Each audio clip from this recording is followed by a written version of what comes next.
Welcome to Through the Bible in a Year with Pastor John. We invite you to join us at 1 Oakleigh Avenue in North Providence, Rhode Island. This podcast is presented to you by The Way Ministries, supported by listeners like you. For donations, live videos, podcasts, and more, please visit www.thewayministriesri.org. Thank you and have a great day.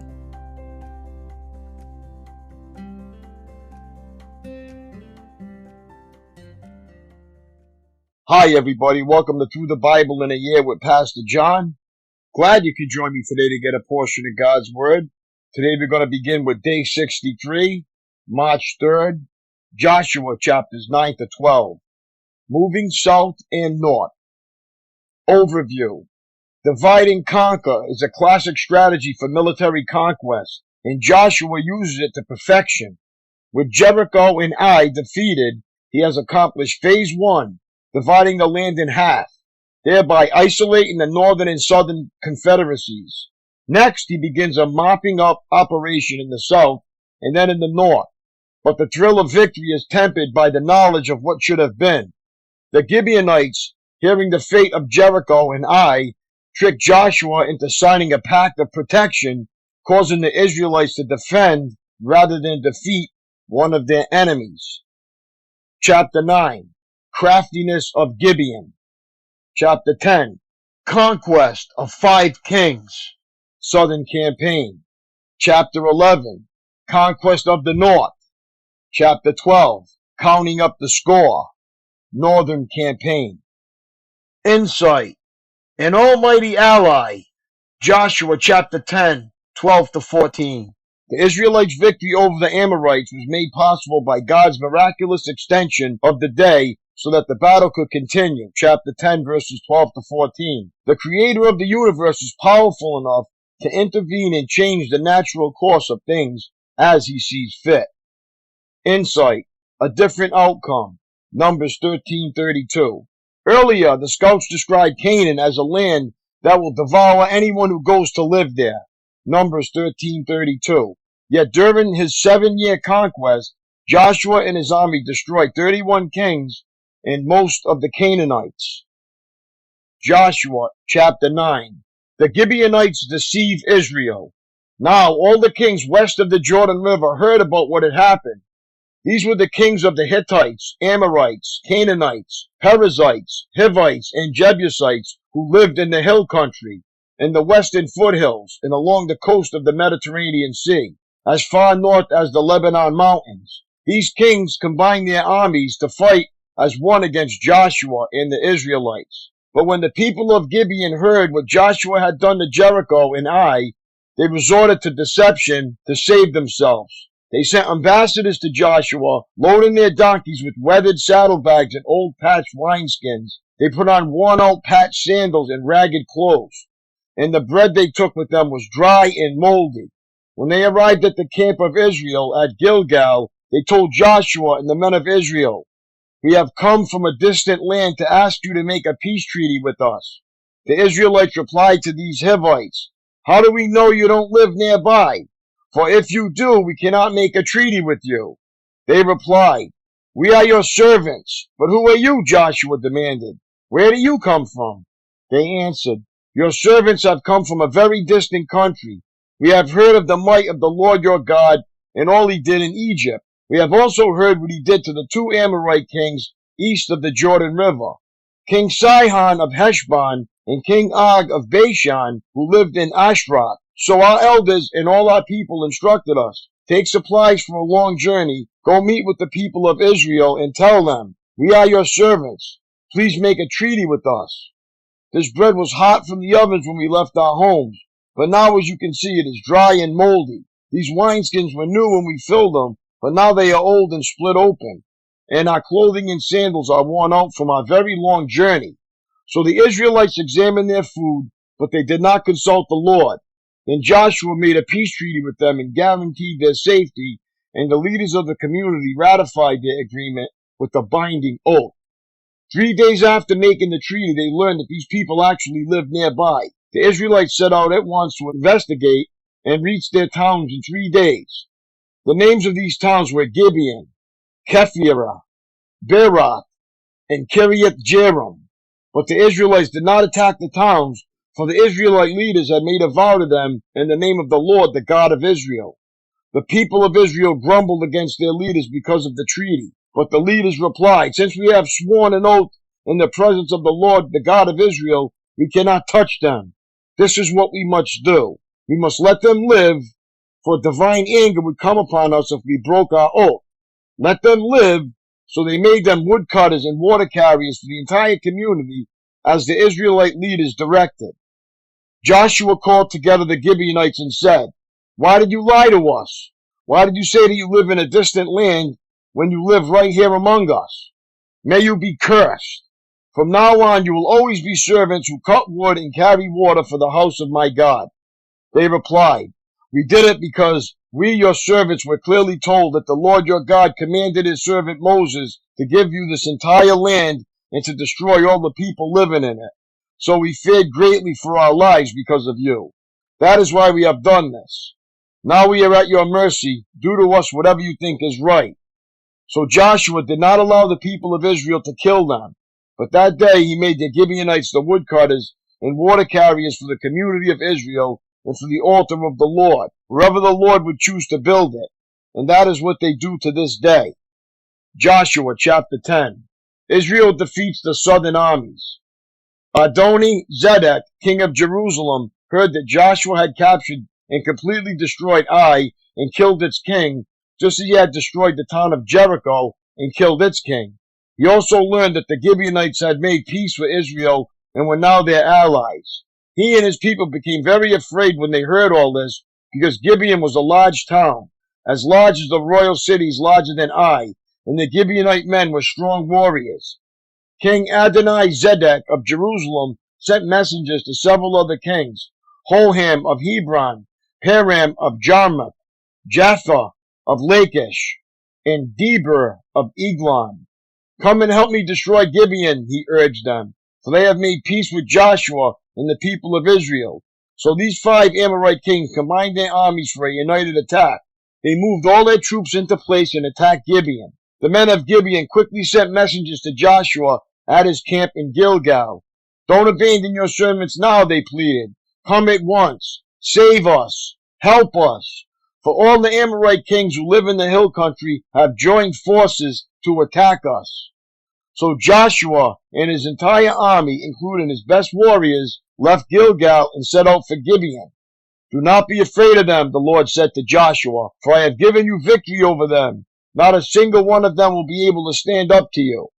Joshua traveled all night from Gilgal and took the Amorite armies by surprise. The Lord threw them into panic, and the Israelites slaughtered great numbers of them at Gibeon. Then the Israelites chased the enemy along the road of Beth-Horon, killing them along the way to Ascah and Makkedah. As the Amorites retreated down the road from Beth-Horon, the Lord destroyed them with a terrible hailstorm from heaven that continued until they reached Azekah. The hail killed more of the enemy than the Israelites killed with the sword. On the day the Lord gave the Israelites victory over the Amorites, Joshua prayed to the Lord in front of all the people of Israel. He said, "Let the sun stand still over Gibeon, and the moon over the valley of Aijalon." So the sun stood still and the moon stayed in place until the nation of Israel had defeated its enemies. Is this event not recorded in the book of Joshua? The sun stayed in the middle of the sky, and it did, not set as on a normal day.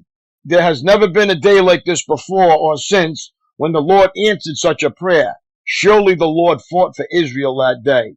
Then Joshua and the Israelite army returned to their camp at Gilgal. Joshua kills the 5 southern kings. During the battle, the 5 kings escaped and hid in the cave at Makkedah. When Joshua heard that they had been found, he issued this command: "Cover the opening of the cave with large rocks, and place guards at the entrance to keep the kings inside. The rest of you continue chasing the enemy and cut them down from the rear. Don't give them a chance to get back to their towns, for the Lord your God has given you victory over them."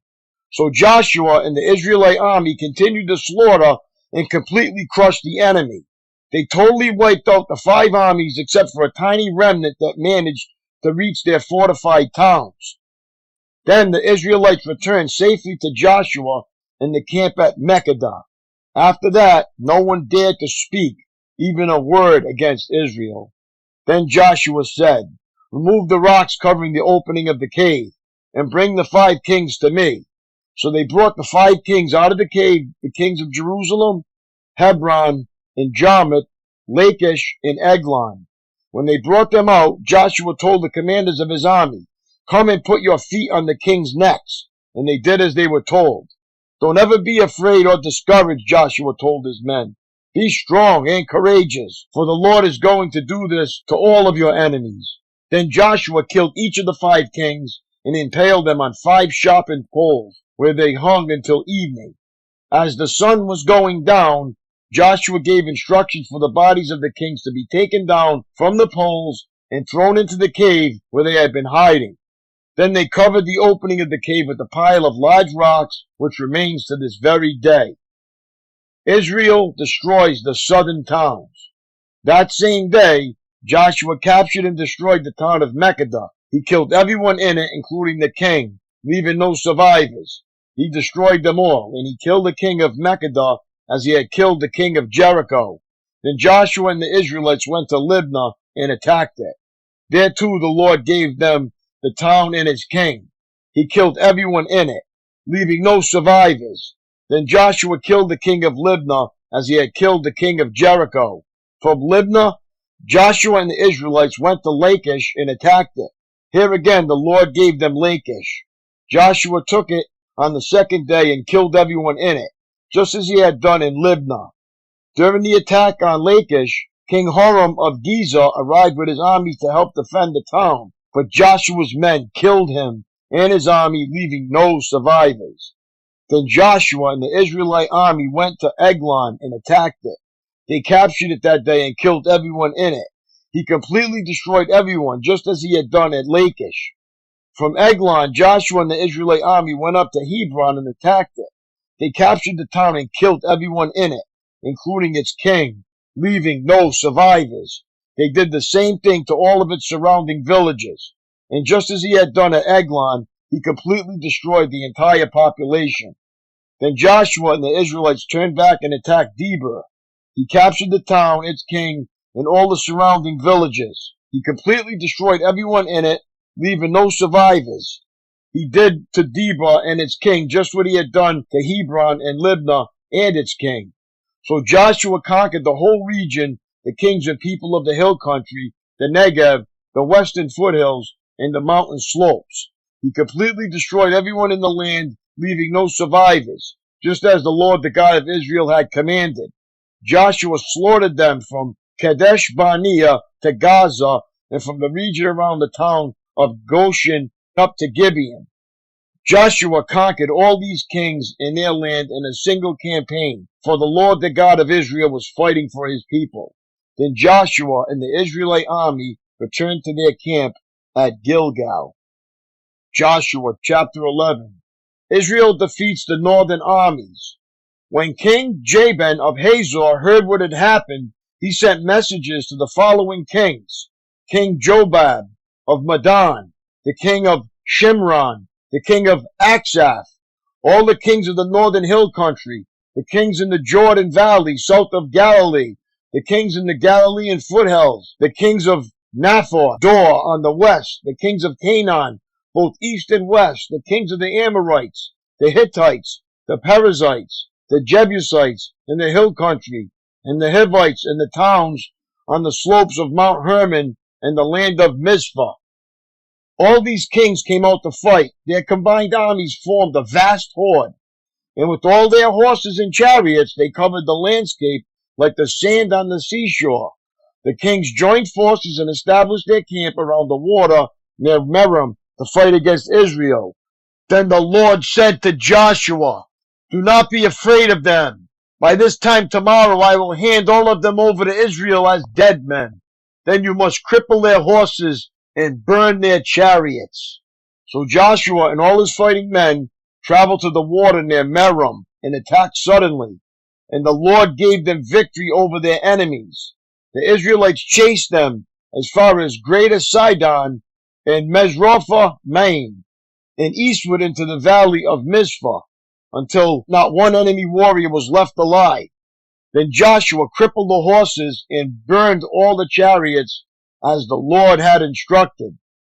Joshua then turned back and captured Hazor and killed its king. Hazor had at one time been the capital of all these kingdoms. The Israelites completely destroyed every living thing in the city, leaving no survivors.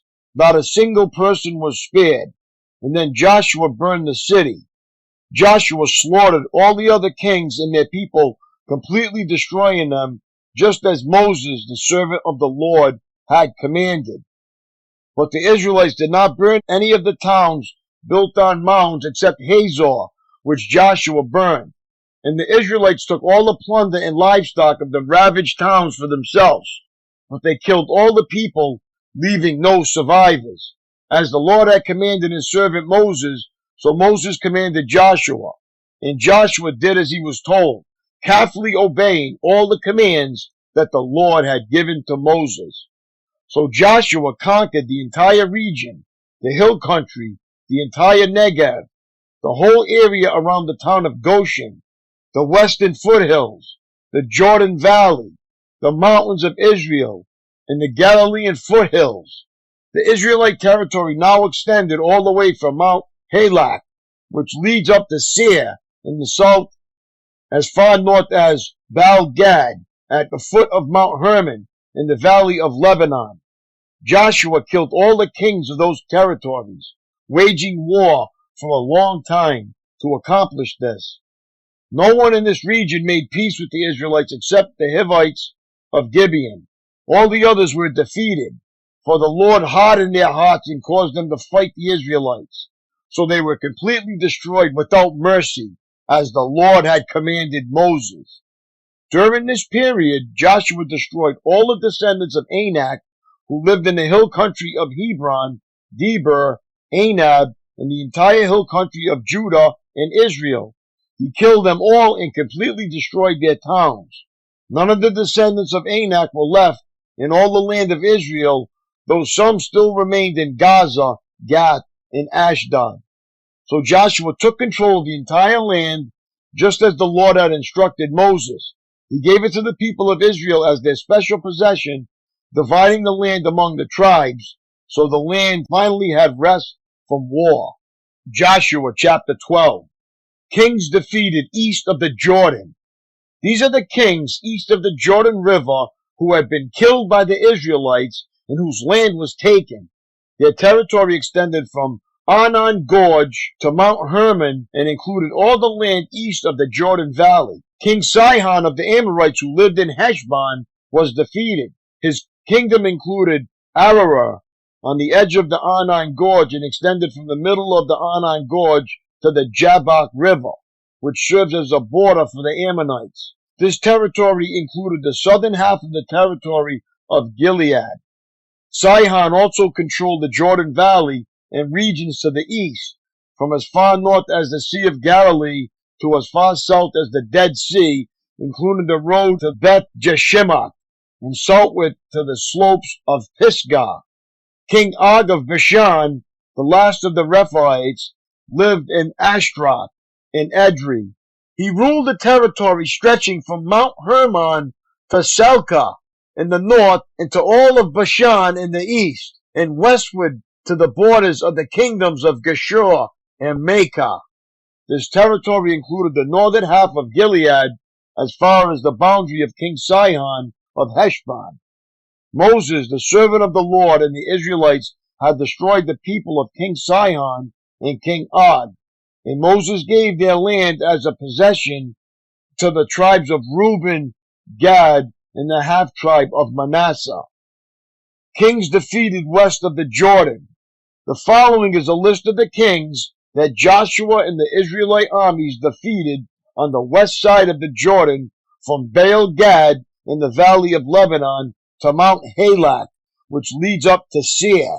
Joshua gave this land to the tribes of Israel as their possession, including the hill country, the western foothills, the Jordan Valley, the mountain slopes, the Judean wilderness, and the Negev, The people who lived in this region were the Hittites, the Amorites, the Canaanites, the Perizzites, the Hivites, and the Jebusites. These are the kings Israel defeated.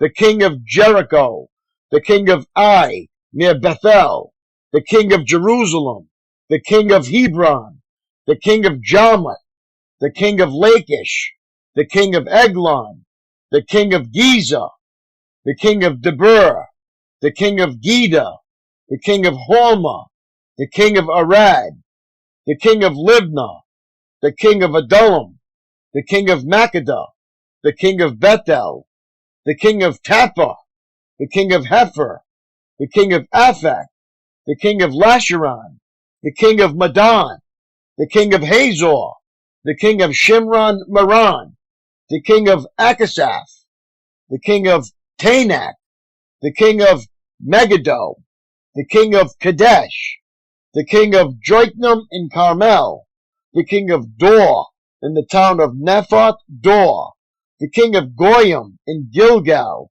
the king of Tirzah. In all, 31 kings were defeated. My daily walk. Dr. Livingstone, I presume. In 1871, after an epic search through the heart of Central Africa for the missing missionary David Livingstone, Sir Henry Stanley found the man he sought and spoke these famous words. Stanley presumed correctly, but more often than not, presumption can get you into trouble, particularly if it's presumption about God's word.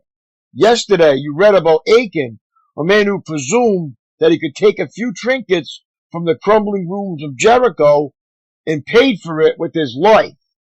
Today, you read about godly Joshua falling into presumptuous sin by failing to consult the Lord. The scriptures make it very clear that presumption can bring serious consequences. What important decision are you facing today? Don't presume you can make a wise choice without God's help. With His Spirit indwelling you and His Word available to you, He can guide you into a wise course of action if you let Him.